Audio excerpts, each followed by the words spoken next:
কুমুদ বন্ধু সেনের স্মৃতিকথায়। একদিন মাকে বললাম, ধ্যানের সময়ে ভালোভাবে মনোসংযোগ করতে পারছি না, আমার মন বড়ই তরল চঞ্চল। মা হেসে উত্তর দিলেন, ওটা কিছু নয়, মনের ওই স্বভাব, চোখ এবং কানের মতোই। নিয়মিত ধ্যান জপ করে যাও। ভগবানের নামের আকর্ষণ ইন্দ্রিয়ের আকর্ষণ থেকে অনেক বেশি শক্তিশালী। নিয়মিত অভ্যেস করলে সময়ে সব ঠিক হয়ে যাবে।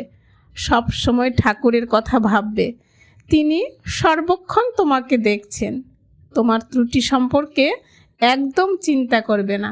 আমি বললাম, মা আশীর্বাদ করুন যাতে আমি নিয়মিত অভ্যেস করতে পারি। মা মিষ্টি হেসে বললেন, তোমার কথাবার্তা, কাজকর্ম ও অভ্যেস সম্পর্কে সৎ থাকবে, তাহলেই অনুভব করবে কতখানি ধন্য তুমি।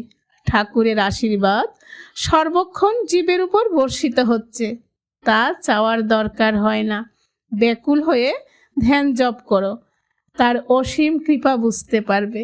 জয় ঠাকুর, জয় মা।